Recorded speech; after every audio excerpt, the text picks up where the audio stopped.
So welcome to our wine tasting. Did we, what? I'd like to keep half of Oh, well, I was gonna say, I know what you're all thinking. Kevin Barrett, do you really think you can pull off that pink tie? Am I, because with a mustache like this, I clearly think I can pull off anything. So yes, I do think I can pull it off. Do you already have a chance to talk a little bit? Okay. Well, let's have a little bit of wine first, because that's what we're here for. And we're going to taste 3 different wines. These are all really exceptional wines. I'm really excited to taste them. I got stuck in the West Virginia mountains for the last few days in snow, and I took a dog sled to get here so that I could drink this wine. That's how good they are. Now we're going to start off. The reason we're trying these 3 is, you know, to keep it very simple. We're not going to get too nuanced into everything tonight, but you know, there's the old world, which is France and Italy. There's the new world, which is the US. You know, people put Australia, South America, all that into that. But the old world, the oldest world of wine these days is Italy and France. Personally, I love Italian reds. I love French whites. So we're going to start off with a French white, the Maison Champy, and that is, it's a white Burgundy or a white Bourgogne, and that's 100% Chardonnay. In France, different regions have different types of grapes that they use in their wine. So a Burgundy, a white Burgundy, is almost 100% Chardonnay, almost 100% of the time exclusively Chardonnay. And then a red Burgundy would be Pinot Noir. And then if we go into the Bordeaux region, we would have a blend. A lot of people talk about wine and they say, I'm really into blends. I'm really into blends, like it's a new thing. Blended wine has been around since wine's been around. Just here in the States, we usually see like, oh, this is a Syrah, this is a Pinot Noir, this is a Chardonnay. In other parts of the world, we see, well, in the old world especially, we see, I would love some wine right there. We see what region it's from, and it implies, hold on a second. Is this right? Maison. Okay, 1 second. Time out, everybody. Sorry.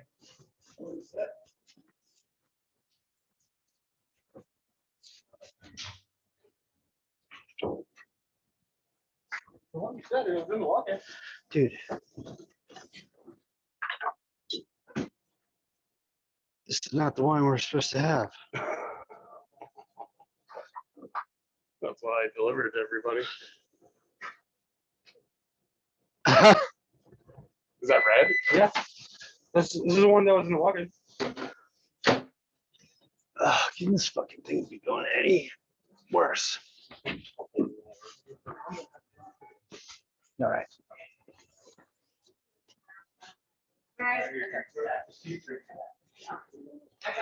Okay, so like I said, the Maison Champy is a red Burgundy, 100% Pinot Noir. Oh, it's a beautiful color too, actually.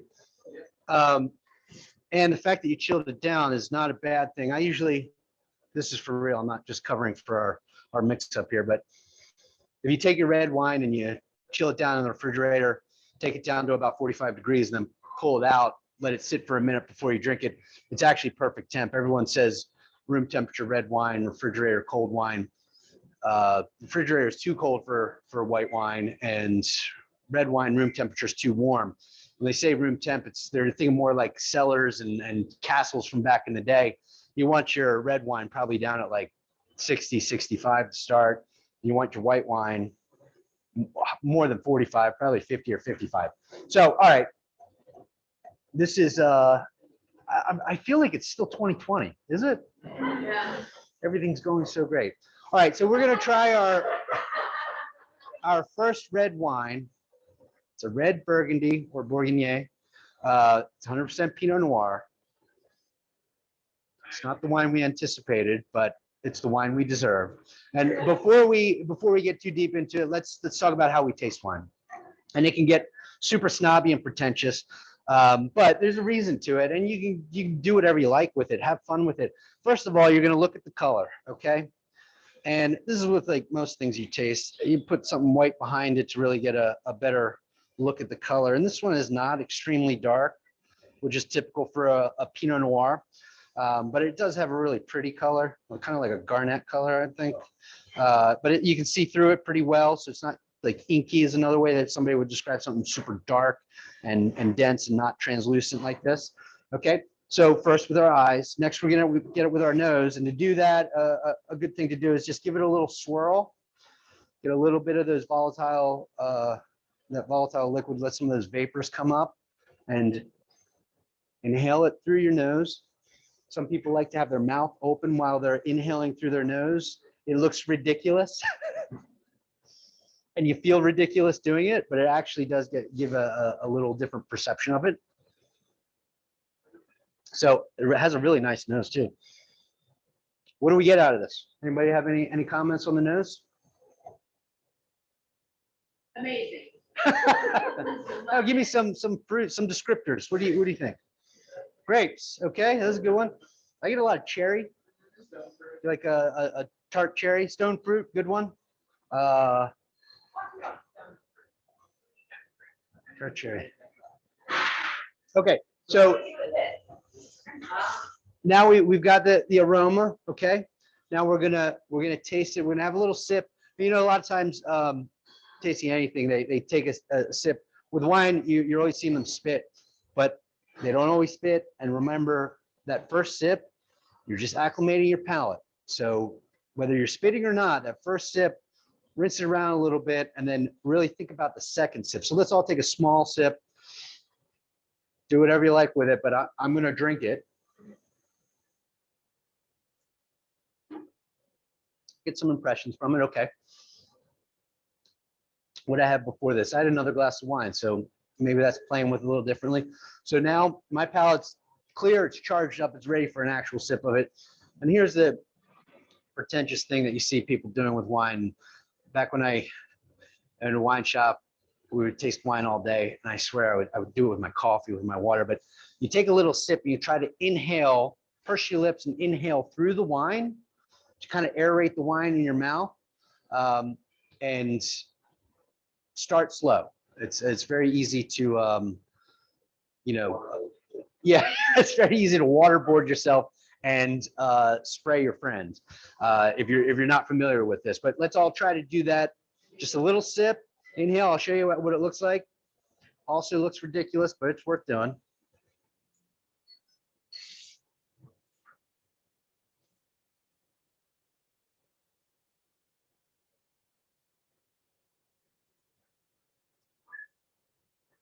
Now, after you do that, then you swallow. It also suggests swallow, experience the finish, exhale through your nose. All those vapors are in your esophagus. When you exhale through your nose, they're going to go up, out through your nose. You're going to taste all kinds of different things because, as we all know, taste 4 or 5, maybe 6 things on your tongue. Everything else comes through the nose. Okay, this is your taste factory, really.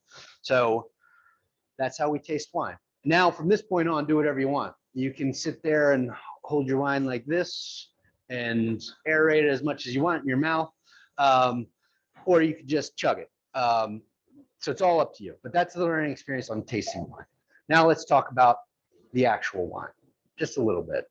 We're not going to nerd out too much, especially since we thought this was a Chardonnay. So anyway, this actually plays well with our comparison here. We're going to do 2 old worlds, and then we're going to blow the doors off with a big ripe California Cabernet Merlot blend. So Maison Champ, the thing that blows my mind about these wineries, especially in the old world, is they're so old. This started in the 1700s. The buildings that are on the property now, the architect that designed them was the guy that designed the Eiffel Tower. Does anybody know who that is? His name was Eiffel, correct. So that's pretty impressive as well. Louis Pasteur, the scientist that invented the pasteurization process, his original home was on that property as well. So again, we're talking 1700s, early 1800s. It's a storied past. This is a winery that lived through the phylloxera scare, which is when the root mites from the US made its way to Europe. and destroyed all the crops. I don't know if anybody's familiar with that. Anybody? Okay, we'll nerd out a little bit on that, but there's a little root mite that is native to the U.S. that all the muscadine grapes and scuppernong grapes are immune to. But when we brought it over to Europe, their native grapes were not immune to it, so it would just destroy the root stock, and all the vines would die. There's a period in time where wine was disappearing in Bordeaux, Burgundy, all over Italy. Brandy was not available because brandy is made mostly from grapes. So that's when the Sazerac switched from brandy to rye whiskey, just to nerd out on cocktails a little bit. But anyway, and the way they solved that was, and it was a scare because it was almost these vineyards, some of them disappeared, some of them almost disappeared. The way they solved that was they take the root stock from the American plants, the native plants, and then they transfer the stems to those stalks, and they kind of, they heal like a wound. They transplant them on there and they heal, and then they grow from that stock. So that's how almost all the grapes in Europe are grown now, which is mind blowing, isn't it? Anyway, that happened in I think mid 1800s, and this winery made it through that. So, any questions? Gibby, how did they survive the outbreak? Financially, Well, like, they're all rich Europeans. so they just hunkered down and just weathered it, waited for the right. No, like I said, I don't think all of them survived, and it wasn't immediate. It was a gradual, moved through the vines slowly but surely. And some people got hit early, some people didn't. And after however many years, they figured it out. So I don't know. I can't nerd out too much on it, but I know the point is not all of them survived. In all fairness, the mites came over because the Italians noticed that California wines were kind of taking hold and taking some market share from them. They wanted to see what it was all about, so they brought the mites with them. It's not like it was a thing that just happened. No, it is a thing that just happened. They brought the mites over because they wanted to see how those grapes were doing. Oh, sure. But this is probably well before California wine, right? This is That's where the blocks are made from California. from. Okay. All right. Okay. Yeah. Okay. I actually, I believe that. I support that. But no, it wasn't an accidental thing. But that's what happens when you start transporting native flora and fauna to different areas, right? All right. Any other questions? Any questions, or people at home? Let's know if they want to chat it in. I can read it Okay. off to you. Okay. Cindy and Lori.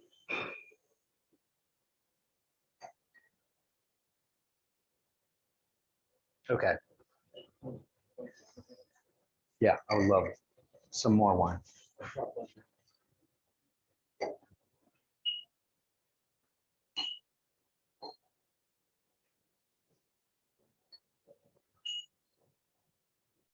What do we think of this wine? Any descriptors on the taste? After the nose comments, anything? It was bold, like I know. Bold? Yeah. Okay. I think, well, I would say maybe a difference on California or Oregon Pinot Noirs would be, it would be a really distinct cherry, like big cherry taste and nose typically. And then indeed it's bold, but it's maybe a touch more restrained than the typical California or Oregon Pinot. Cindy says they love the selection. Yeah. Good. I picked it specifically for you. This one in particular, this one. Good.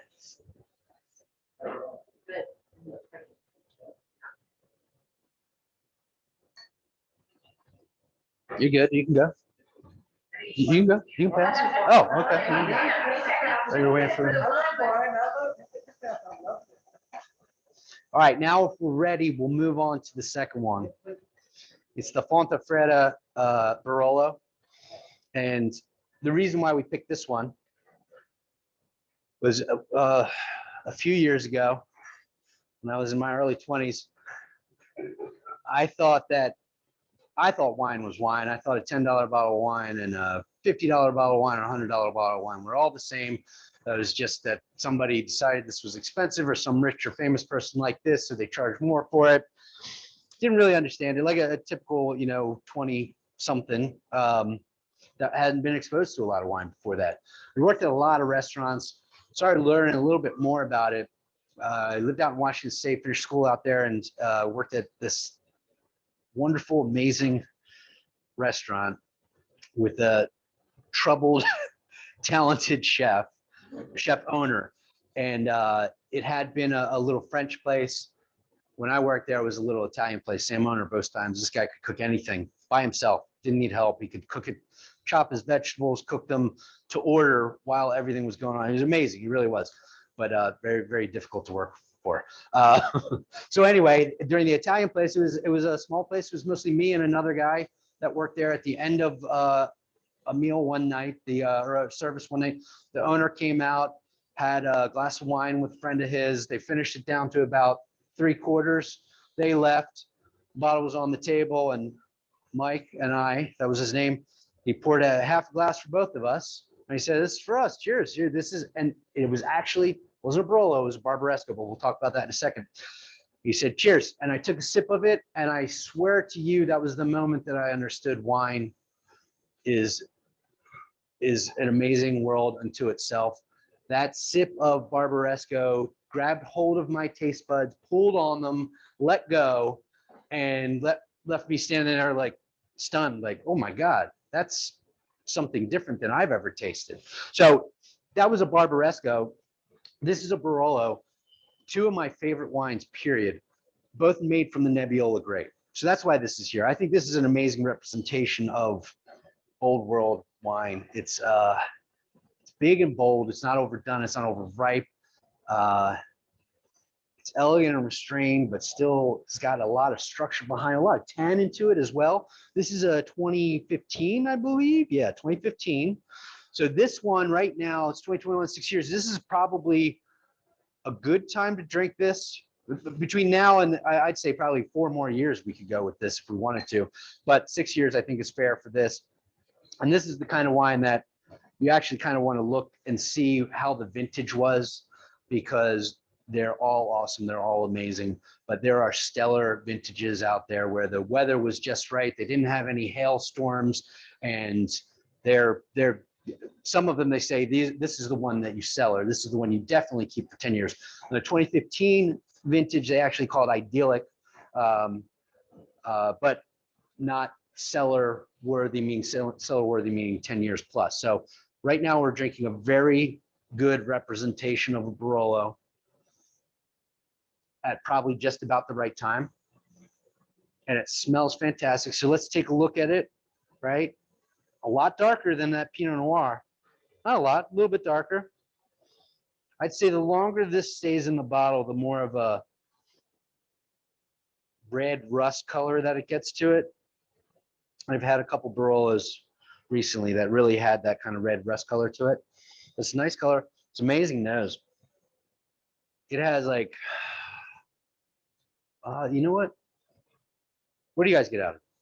Because chocolate. Is it pepper? Sure, absolutely. Pepper. We got chocolate, pepper, spice. Anything else? A little bit of rose in there somewhere. Do you get it? Little touch of floral at the end. And you know, I think that's another reason why I love these wines is you could sit there all night and just smell it. You know, that's almost as enjoyable as drinking it because it just smells so good. It's so fulfilling to smell. But let's take a sip.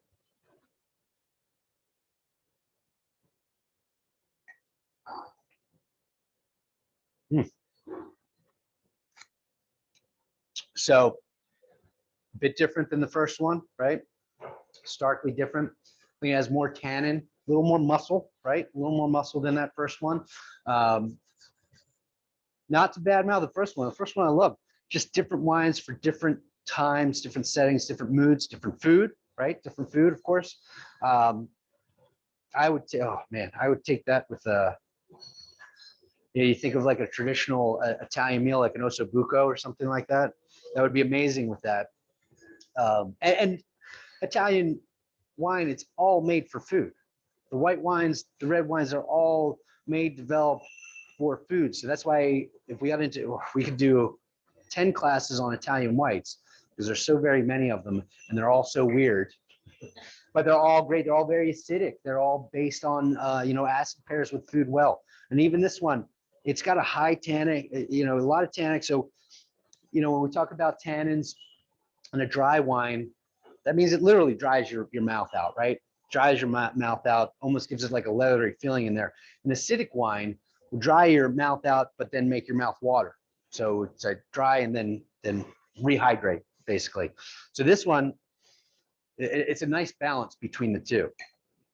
It definitely has some acid in there, but the tannins are balancing that out, so it has a dryness to it as well. I have a question. With food and wine, which comes first? Like, so when they're coming up with the wine, the wine comes out and they go, oh, this would really go well with steak, fish, chicken, or is it, let's develop a wine that goes really well with pasta? I think it would go, Question first. oh yeah, so the question was, what comes first, food or wine? And, you know, do they develop wine to pair with a certain dish? Or do they come up with a wine and then they develop a certain dish or say this pairs really well with this certain dish? I would say these days it's either, because there are some wines out there that are definitely, I would describe as they're just sippers, you know? You're not necessarily pairing it with food, but you're gonna sit on the porch and drink a glass or two and have a great time. And those are the wines that aren't super, they don't have a lot of acid in it. I think that Italy and France, their wines and their traditions are so old that at this point, who knows what came first? I know, but the Italians and the Italian culture are very food centric, and wine is on the table during every meal. So I think that, oh man, that's a good question. Which came first, or which spawned the other? Basically, I think they probably fed off of each other. I think that maybe my point with Italy is all of their wines have, typically all of their red and white wines have a good acid content, which means it pairs well with food. Whereas in France, I'd say that's mostly the topic, but they have a lot of super dry rosés that are, you know, wines that you probably want to sip on at the cafe, you know, by the river and not necessarily pair with food. And maybe that's the only difference. So I don't have a great answer for you, but I said some words. So anyway, let's talk about this particular wine though. It has such interesting history, past, ancient history, recent history. So we say this is the Barolo, okay? It's a sister wine or brother wine, whatever you want to say it is a Barbaresco. Same grape, it's the Nebbiolo grape.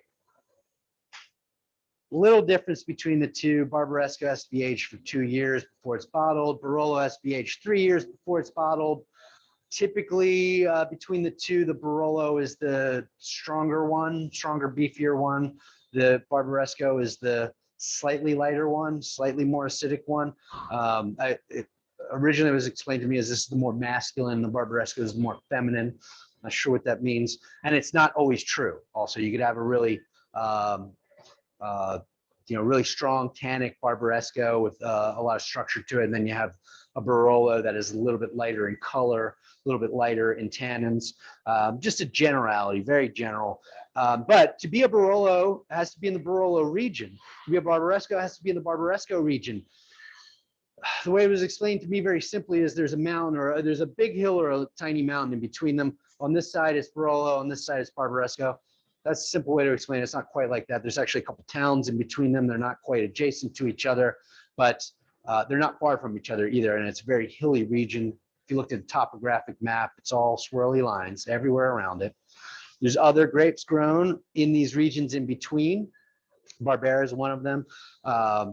But to be a Barolo or a Barbaresco, it has to be grown on a hillside. Can't be grown in the valley, can't be grown on flat land, humid land, wet land. If it's grown there, you have to call it just Nebbiolo, which, trust me, there's Barolos, Barbarescos get a little expensive. There's tons of fantastic Nebbiolos out there that are good. They're not quite up to this level.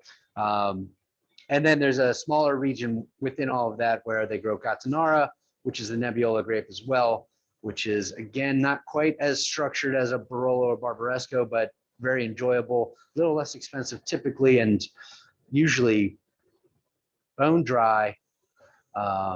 It's an experience, Gattinara.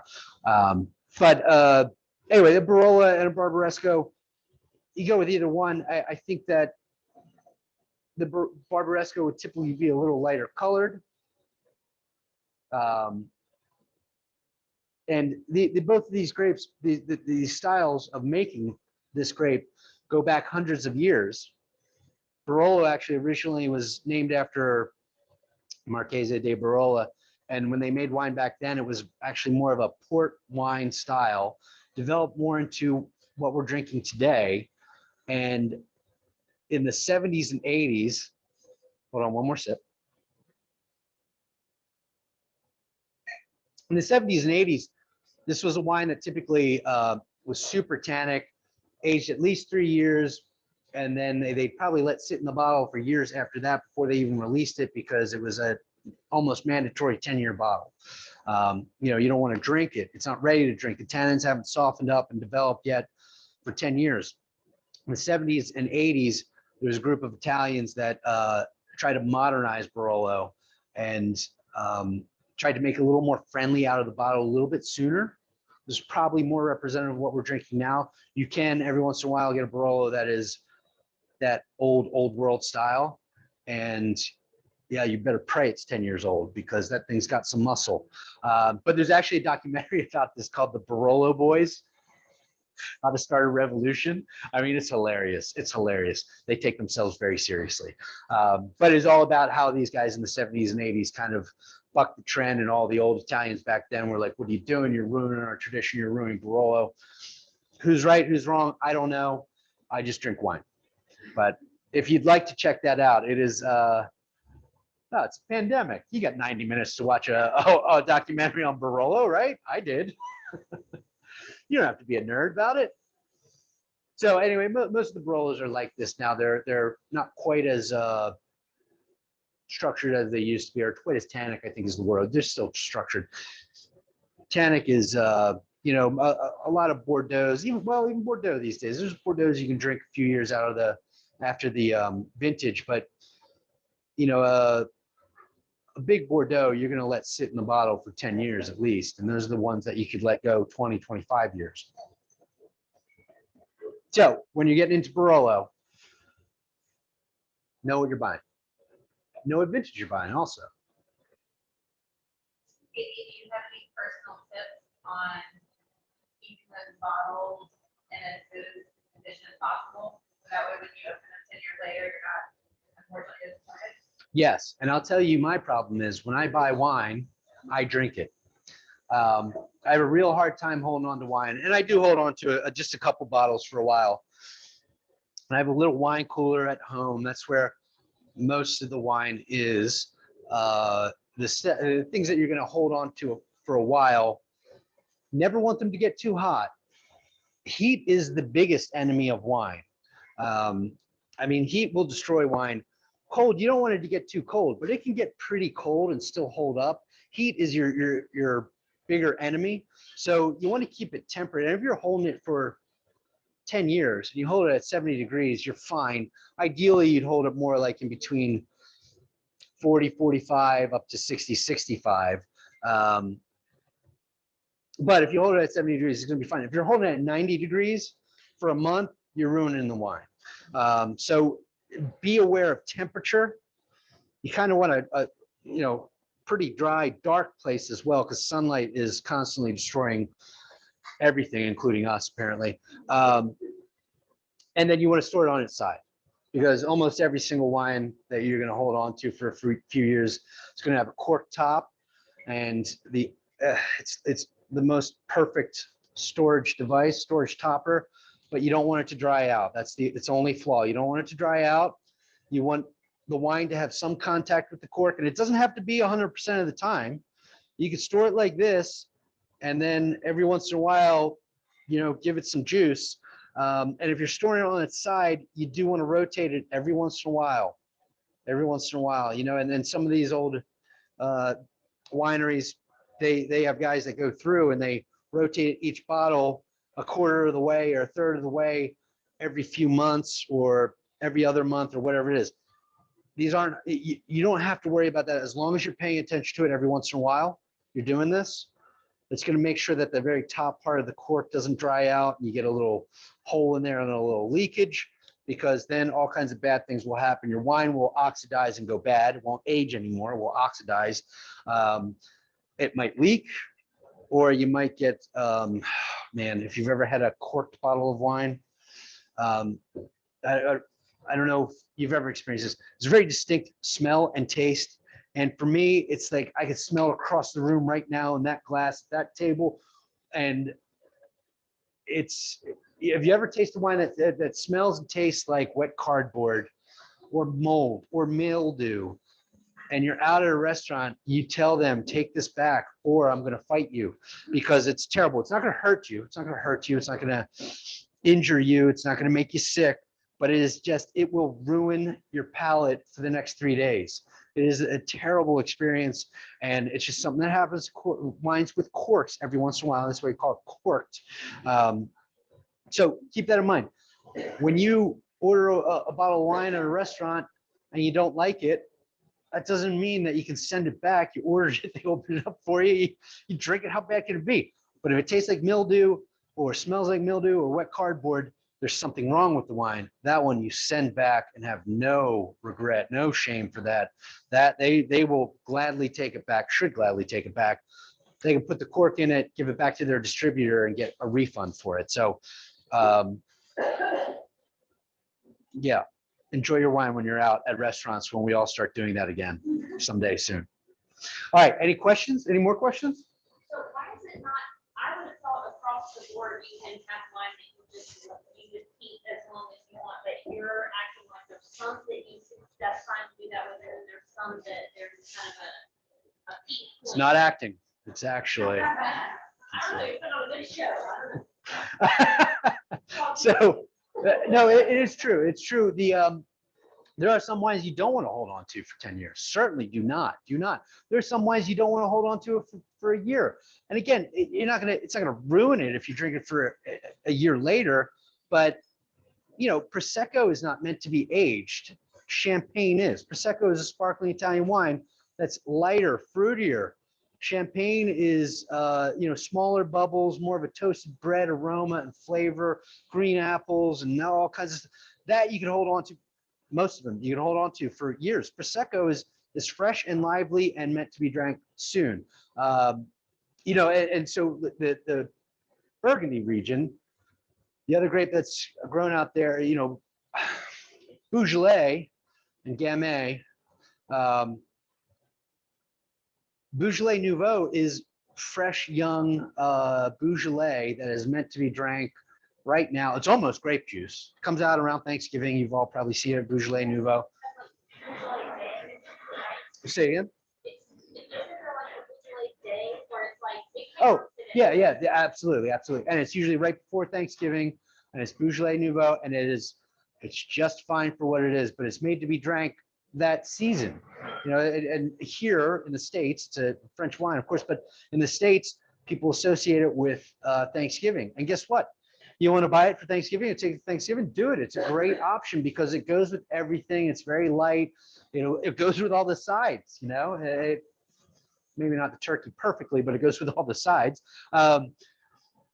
So great, do that, but don't put that one in your cellar and hold on to it for 10 years. It's not meant for that. It's not going to get better. It could get worse.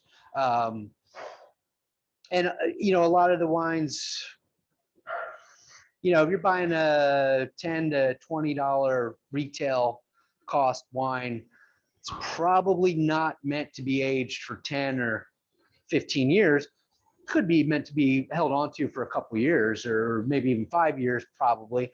But when you're thinking about something that you're going to cellar, like you're tucking it away in the closet and forgetting about it for as long as you can, which I've done. suddenly I got a sharp memory. I know that bottle of wine's there. That bottle's probably getting a little more expensive, and there are, a lot of rosés, a lot of sparkling rosés. Those are all meant for the season. Those are meant for that vintage. You're drinking it that year. And I mean, like, it's 2021 and we're drinking the 2020 vintage.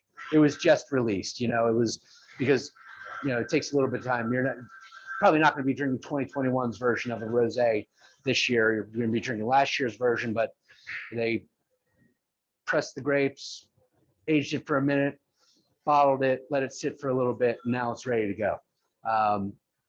There's lots of wines that are meant to be drank now. Fun, it's all about it's fun, the season, and then every once in a while we get serious, we get nerdy, and we break out our credit cards and we buy these bottles. John, before you get to the third, why don't we have Melinda come up and talk about BLOOMHERE Oh, thank gosh.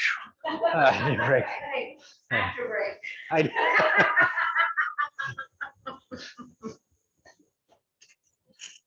Okay, I love this thing. Don't wait, you don't go anywhere for real quick. Don't go anywhere, actually. I want to actually personally thank Kevin and Dram and Draught for supporting us since COVID. So this has been our home. This has been the place that has always said, come here, let us help you raise money for BLOOMHERE. So personally, I want to say thank you. You mean the world to me. You don't know. And I don't want to hug you. I'm like, all right, I'm gonna hug you.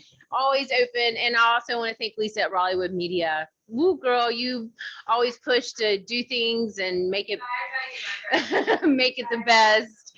We have Cindy Baldwin. Hi, honey. I'm so glad you're here tonight. Thank you so much. And as also your friend. We also have a room full of people that I'm not quite sure that they know why they're here.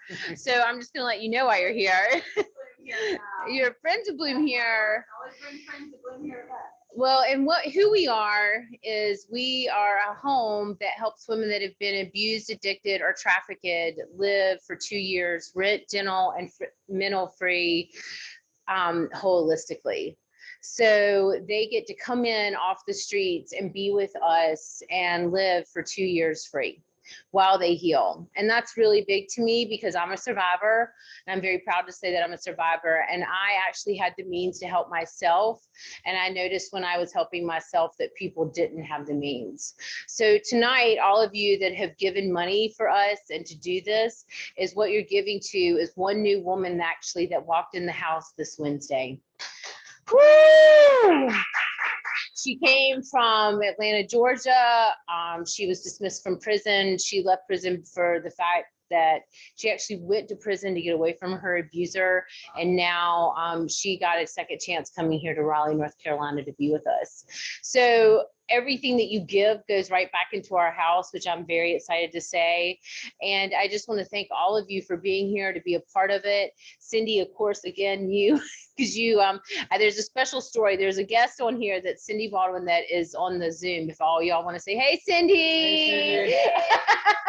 Cindy heard about my dream a long time ago, and we were on a yoga mat at Blue Lotus, and she looked at me and she was like, I think you need to know where to go. And so she kind of led me and prayed with me and helped me through this journey. So I'm very appreciative to you as well. And then one other person that I want to thank is my incredible, amazing partner, Jonathan Wolk, that walks with me in this journey every day. And I am very angry a lot all the time because what is happening to women and to our society, and I want to help build all the people up.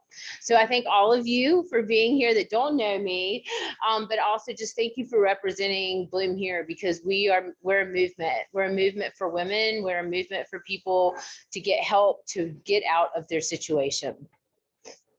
Thank you, my man. it's my pleasure, always. I'll go to that later. Thank you. All right, bye-bye. It's always our pleasure. I mean, how hard is this? I put on a suit and drink some wine. That's all I do. So really, Melinda deserves all the credit. So how are we doing on that second wine, that Barolo? What do we think? Yeah, okay. So you're saying that would go with like kind of some heartier Italian meals. It was like a really warm wine. I feel like that would be a good fit. A warm wine? Yeah, warm. Warm wine. Yes, I think It's osso buco is a really elaborate dish that takes a lot of preparation, but it is comfort food. And this is a comfort wine, at least for me. It's my security wine.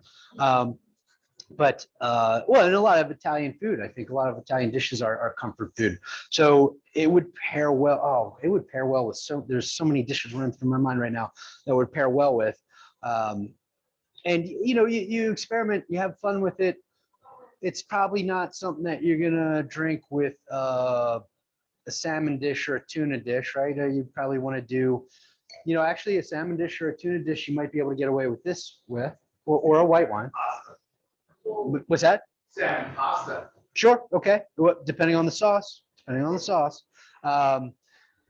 If this happened to be a white Burgundy, might go perfectly with salmon and tuna.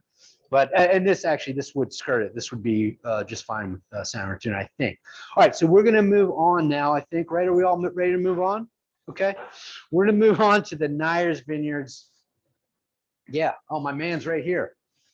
He's ready for me.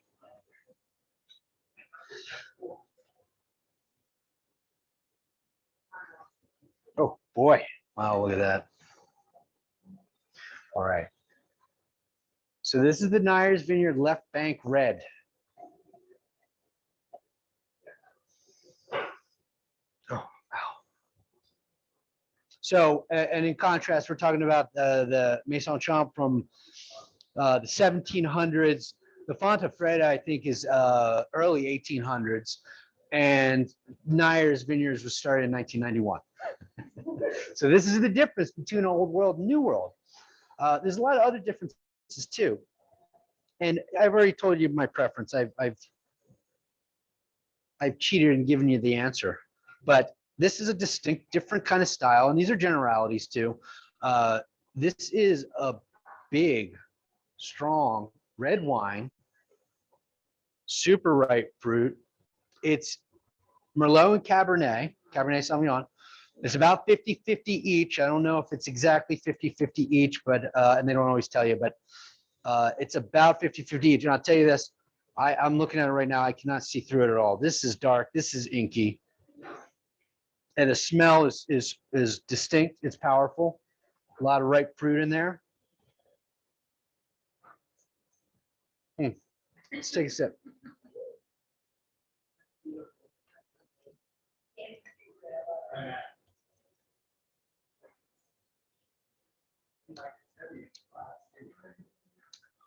This is why a lot of people prefer this style.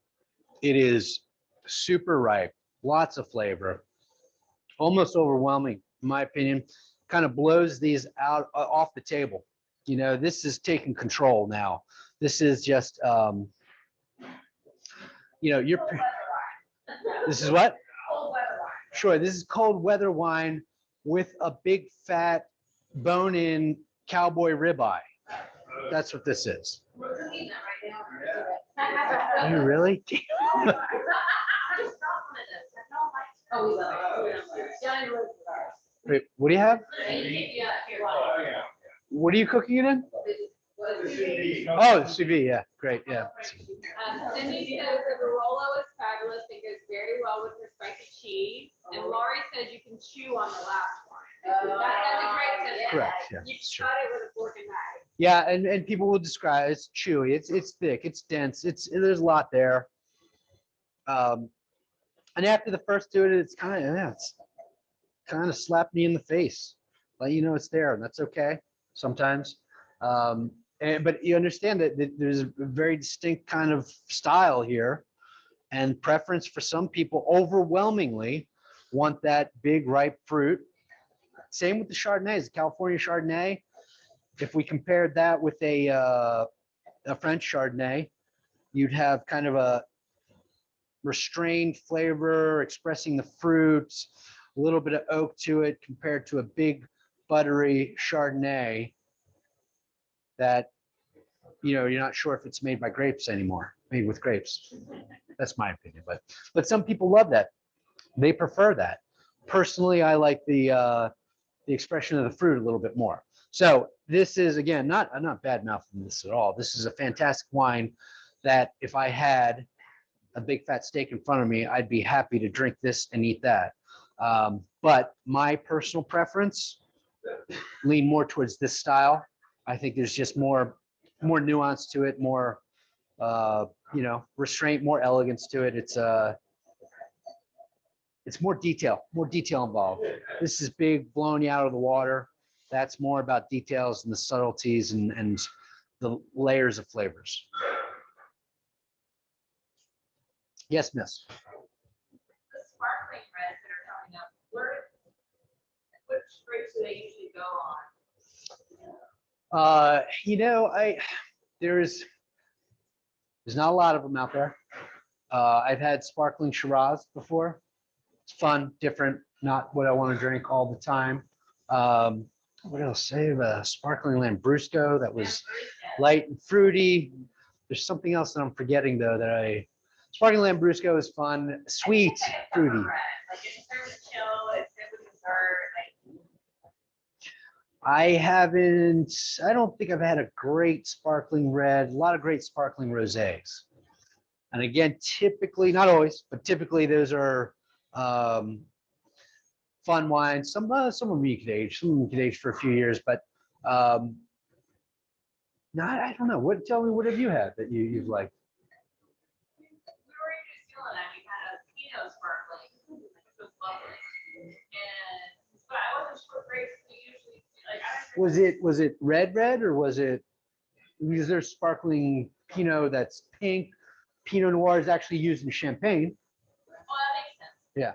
And it was red. I mean, Yeah. probably a little lighter than the first one. Is it, how did it taste? Great. Fruity? Fruity? No, Fruity? it was fruity, but not too sweet. Like, Yeah. There's a New Zealand red that they have that I think it's still around. It's Oyster Bay Pinot Noir. That's it is just like a super juicy Pinot Noir, and I can't remember if that's typical for New Zealand. For a Sauvignon Blanc from New Zealand, you'd have typically that like distinct grapefruit flavor. It's pretty typical of that region, that terroir. But I don't know about the Pinot Noir. I think, I don't know, maybe I'm just an old fuddy-duddy, but I love champagne. I love real champagne. I was drinking a bottle with a friend the other day that was complaining that the bubbles were too small. So I took his glass away, poured it in mine, and the rest of the bottle was for me. I guess, everybody's got their own taste, which is fine. Drink what you enjoy, eat what you like, do what you like. But for me, it's unquestionable old world style. Old world style. I'm a traditionalist. I'm classical. You mentioned oxidation earlier. How do you know when to decant a bottle? can you repeat that question? Yes. All right. So the question was, we're talking about oxidation and when to decant a bottle. Well, first rule, never decant a carbonated bottle. You lose all your bubbles real fast. So, actually, would you grab the Pernod for us? The Pernod? Yeah. We'll show you how to decant a bottle real quick if you want, because I plan on drinking the rest of one of these. Anyway, no, we're not doing that. I don't want to spill anything on the suit. So when you decant something, you are purposely oxidizing it to a degree. And when you open a bottle of wine, when they say let it sit, or it needs to breathe a little bit, needs to get a little air on it, you're letting it get a little bit of oxygen into it. The idea with the decanter is, we'll go over in a second, but let's talk about when to decant a wine. You're not going to decant a very young wine. You're probably not going to decant a white wine ever. Maybe every once in a while. You're not going to decant a sparkling wine. You're going to decant an aged red wine.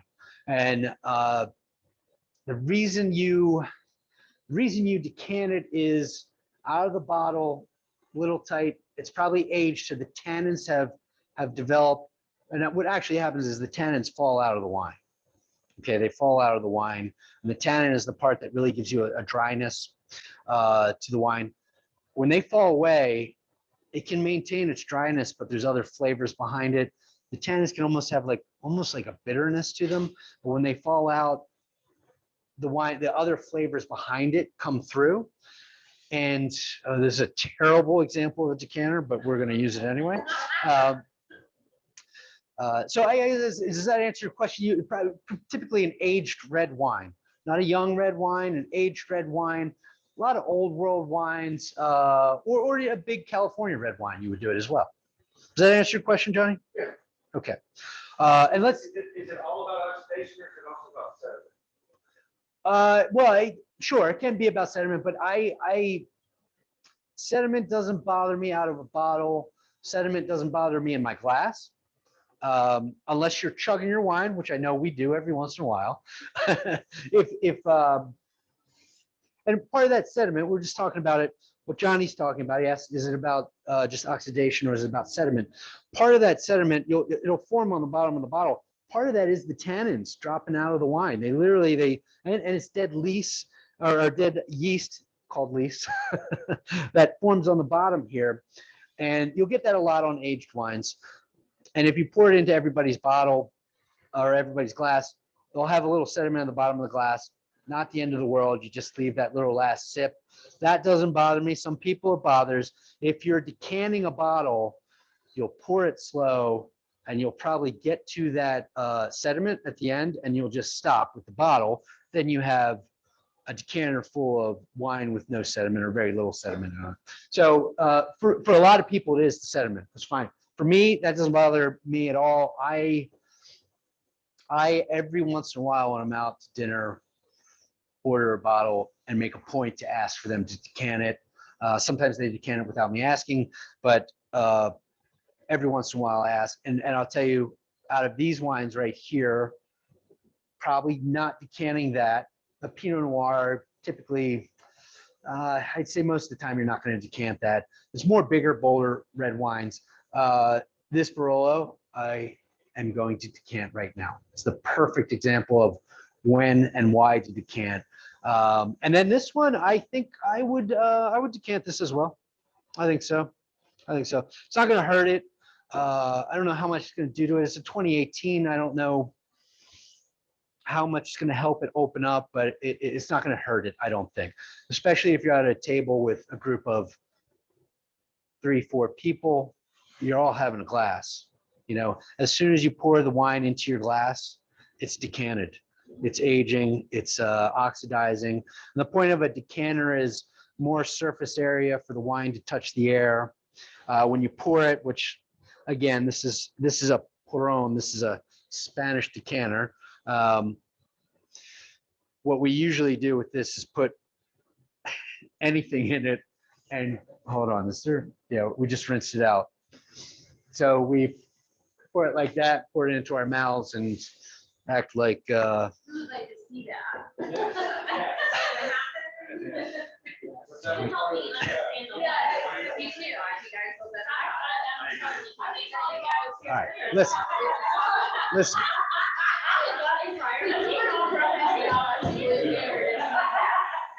Actually, yeah, you know what? I will do that on camera for a certain donation to BLOOMHERE.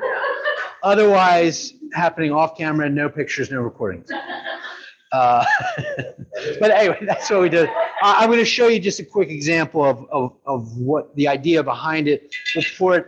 Usually, it's something with a big base and a wider opening to make it easier to pour. But when you pour it, you want to get it to roll around the outside of the glass. So again, more surface area. And then we won't do the whole bottle. Now it's sitting there, all that surface area. Again, typically a wider mouth here, more surface area to be exposed to the air, and then however you want to pour it. They get creative with the spouts they pour out. Some of them you just pour straight out of the top like that. That's the point with decanting. And again, I wouldn't be surprised if this wine has a little bit of sediment on the bottom. Can't really see it, but for me, it's about opening that wine up and getting it ready for me when I'm ready to drink it.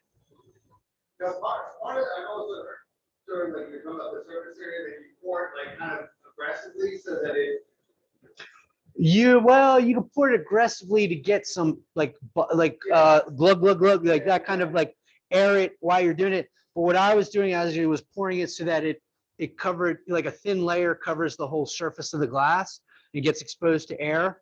So two different ways, neither one is wrong.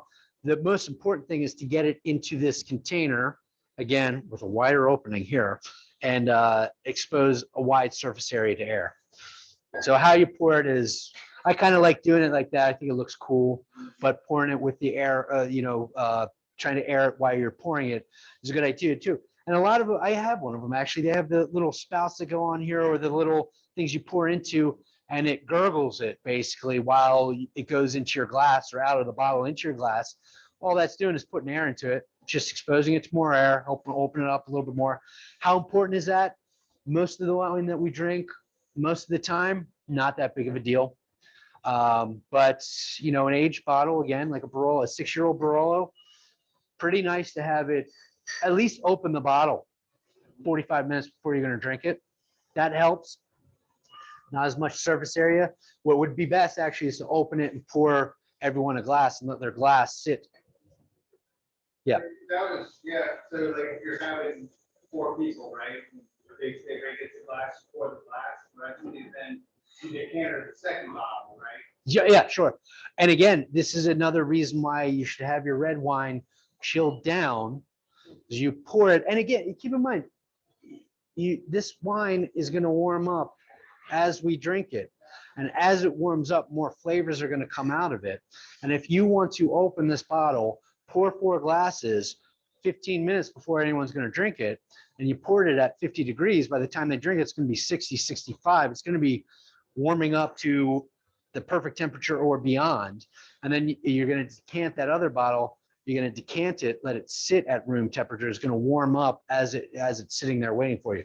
So I think it's key. There's so many fantastic restaurants where they have their red wine and they store it either at room temperature, that is 70, 72 degrees, and then they store it under lights that shine down on it and crank them up to like 80 degrees.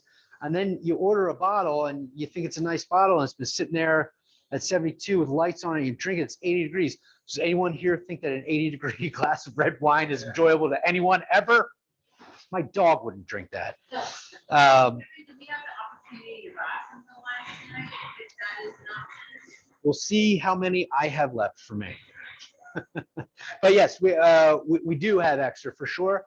And yes, we'll figure out a way to sell them too. And I just want everyone to know, thank you for coming. Thank you for paying for this experience. I know it wasn't inexpensive, but these bottles of wine retail for at least half of your total ticket price. So, and we here at Dram and Draught, of course, are not taking anything. Everything that we cover the bottles of wine, and everything left goes to BLOOMHERE. So, yeah, and what we appreciate, I know it's not typically what we do. It's a little more expensive, but I think it's worth it. These wines are outstanding. Like I said, I took a dog sled to get here so I could drink these wines. Motivated by wine. I'm motivated by wine. And I didn't have a mustache when I got on the dog sled. When I got off, I had a mustache. Yes, miss. So I know that it's somewhat dependent on somebody's budget, but where would you say you start getting into a good price point for? There's a good variety, you could get a good bottle, but it's not necessarily you got to drop $300 a bottle. I know it's not maybe your Sure. $2 either. Yeah. Well, I as much as I've been a grocery store wine consumer and connoisseur, just stop going to the grocery store, stop buying wine there. And there's great wine there in a pinch. Of course, go do it. But it's mostly mass-produced stuff that is inexpensive. Some of it is reasonable quality for sure, but it's mass-produced stuff that's mostly uninteresting. I'd start going to wine shops, right? There's a Raleigh wine shop right down the street here on Glenwood. They have a great, interesting selection, and they have great people that work there. That's the difference too. You can talk to them and kind of get into things. And you start going to wine tastings too. So, these bottles are not cheap. These are, you know, let's say $40 each, $45 each. I don't know. I'm guessing. I'm just throwing out a number. Some of them are probably a little more, a little less. When you get in the Barolo Barbaresco area, you're typically probably in the $40 bottle plus range. But yeah, don't buy a $200 bottle of wine. Don't buy a $300 bottle of wine. Don't buy a $100 bottle of wine. A $40 bottle of wine is a significant investment, and you're probably getting really top quality. I mean, that is the difference between a $10 and a $15 bottle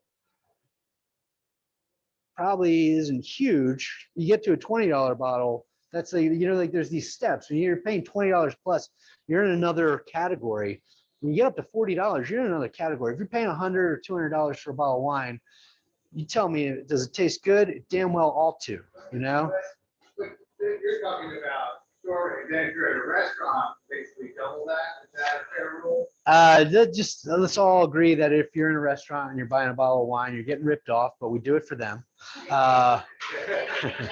We do it for them. I mean, we sell wine here. We have the same markup. So I'm not calling anybody out. When I go out to a bottle of wine, or when I go out to a restaurant and I look for a bottle of wine, I look for something I really, really want to drink, which is oftentimes a Barolo or Barbaresco, or I look for the value on the wine, because that happens sometimes too.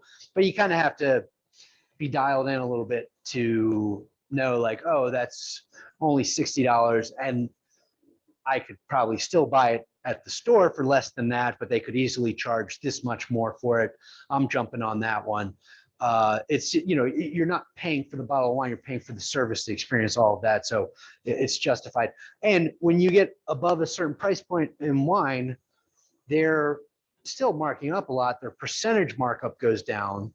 Their dollar markup is still the same. I mean, a high-end bottle of wine, if they bought for $100, they're not going to charge $300 or $400 for it, because it's never going to sell. They might sell for $150. They might sell for $200, whereas they buy a $10 bottle of wine, they're going to sell for $30 or $40. It's just the way it works. It's not, you know, it's trust me, they're covering their expenses, and there's a lot of waste that goes into wine service, which is unfortunate. But if you open a bottle of wine, serve 2 glasses, next day maybe you serve a glass, maybe you don't, maybe you dump it. But then 2 days later, that last glass of wine you're dumping out. So that's kind of the calculation that goes into it as well. So yeah, at restaurants, you're paying a premium for that service and that bottle of wine and that atmosphere and everything that goes along with it. But for me, it's almost always worth it. I love it. Every once in a while, I bring my own bottle of wine in, but that's only if it's a very special bottle and very special occasion. And most of the fancy restaurants now charge a pretty significant corkage fee anyway, so it's not even necessarily worth it if you're trying to save money. I'm gonna drink this glass of wine. Who's got another question? Yes, Alicia. They're doing these tinted filters now, it's like make it clear, give you a little headache in the morning. How do you feel about Feel terribly about that. You know, I used to say, I think I still believe that if you get a headache from, well, I never thought that it was tannins that gave you a headache. I could be wrong. I always thought if it was red wine that gave you a headache, it was the histamines. And some people would take an antihistamine before drinking red wine. Some people would literally drink red wine and start getting stuffed up. It's crazy. And then if it was white wine, it was the sulfites, because most wines have sulfites in them, naturally occurring even, and most winemakers add some sulfites as like a preemptive antibiotic to the wine. Typically with white wines, there's more naturally occurring and more added. So I always thought if it was red wine, it was histamines. If it was white wine, it was the sulfites. If it was both wines, it was alcohol. Stop drinking. So I think that, I don't know, I think taking the tannins out, if you're filtering them out, I think, I don't know, it's almost like you're artificially aging the wine. You're definitely changing the wine, I think, right? You're changing the flavor. Have you experienced this? Yeah, I don't think it's a good idea. Have you tasted it with and without the filter? The question was, what do we think about these filters that filter out the tannins to avoid people getting headaches? Yeah, I me, I feel like that's how the wine was created. That's what the winemaker wants to experience. Yeah, I have an appreciation for that, I think. Especially with wine. I think that wine is made a certain way and presented a certain way, and it should be enjoyed that way. You know, we're not adding lemon juice and sugar to this and pouring it over ice with bubbles like we do with liquor. We're actually enjoying this with a friend, with family, with a meal. If it's a good bottle of wine and it's you, another person, and a bottle of wine, it's the bottle of wine's the third person at the table because it grows and changes throughout the meal and develops, and it's a participant. So yeah, that's how I feel about it.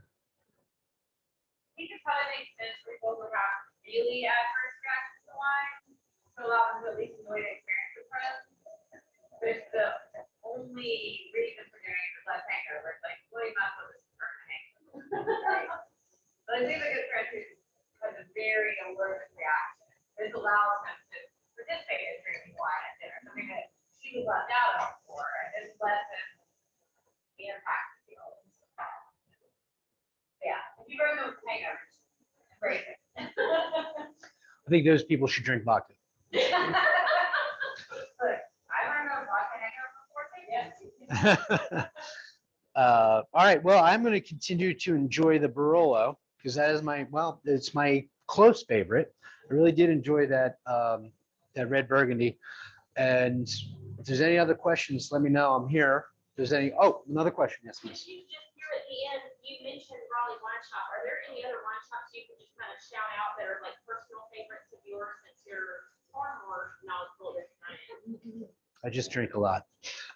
Well, there's a Raleigh Wine Shop I would say is, I think that's my hands down winner in the area. Of course, if you're just calling for a glass, like Brandon Brett. Yeah. The wine tastes great. We have their tasting bar in the spring. That's a great way to try it by the ounce. The wine fee. A little bit further down on the south.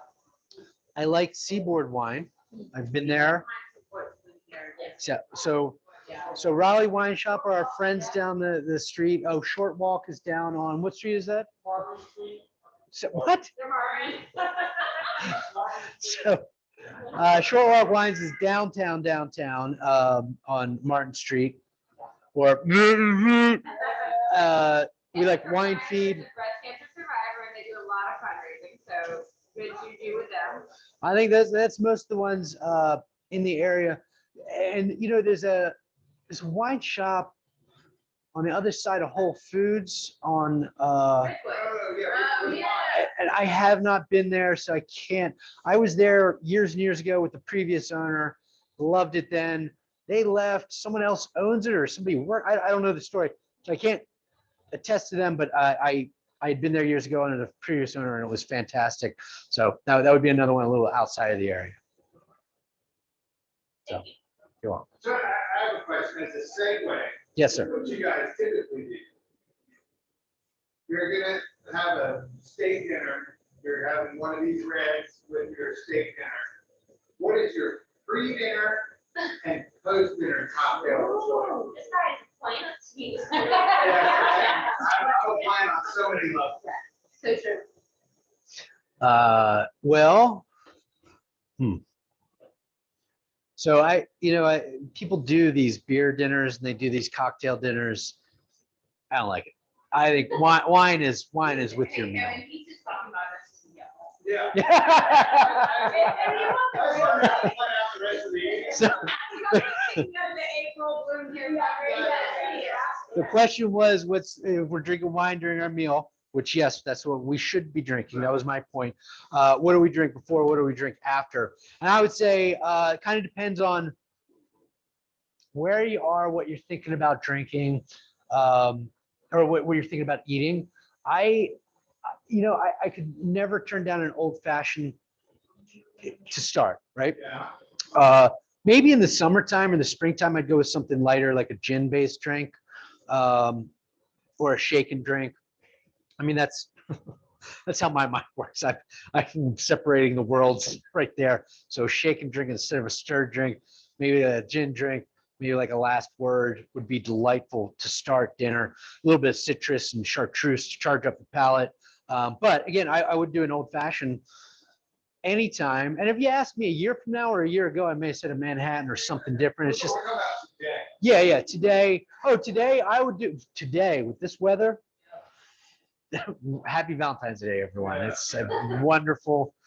This weather represents my love life. Just so you know. So, just kidding. Don't cry for me. I would have an old fashioned start, no question. I would drink wine during dinner, and then afterwards, I would. You know what? Right now, I'd probably have just something straight, and it would be Amaro Much Negro, Fernet Branca, maybe, Averna. And these are all Amaros. They're all bitter to a degree. They're all digestives. Wait, are they? At least 2 out of 3 of them are Italian. But they all, I don't know if they scientifically help with digestion, but emotionally they help with digestion. And it's just a little sipper afterwards. They're not all incredibly strong necessarily, but they have that flavor. Again, it's a bitter taste profile for it, so it's not for everyone. Most of them are balanced with a sugar content also, so it's my dessert. I typically forego dessert in lieu of like an after dinner drink like that. I'll tell you this though, in the mountains of West Virginia, at our bartender retreat, we were actually there starting on Sunday. We brought our bartenders from the Greensboro location, the Raleigh location. We were doing a little menu research, which means we brought an incredible amount of liquor with us. And we created cocktails while we were up there for the first few days. I'm mostly retired, but my contribution was a Cafe Barolo, which is a coffee drink, brandy and coffee. And you actually have a little chafing dish. I actually put 151 rum in the reservoir underneath, lit it on fire, warmed up the brandy with some lemon zest, and took a peeled orange zest with cloves in it, and lit the brandy on fire and poured the brandy over the orange and the cloves. And yes, it's very aesthetically pleasing. And then drop that in there, pour a little brown sugar, and then pour coffee in it until the flames go out. Like it reaches that alcohol content that it's not on fire anymore, and serve that. And that was Show me the video. that was our morning. That was our morning. But that, to me, I told everyone, I was like, it's very desserty. It's a very good after dinner drink. So I'd consider maybe if I was in the mood for coffee, something like that, some sort of after dinner coffee drink that had a touch of sweetness, not too much. I'm not typically a sweet guy, but yeah, so that's what I would drink afterwards. Something that, you think aids digestion, and coffee and liquor probably does the opposite of that and would keep you up after when you're trying to go to bed, but it still tastes good at the time. So. Thank you. It's my pleasure. Anyone else? Questions? Good night. Thank you. Thank you for being here. Good night. Cheers.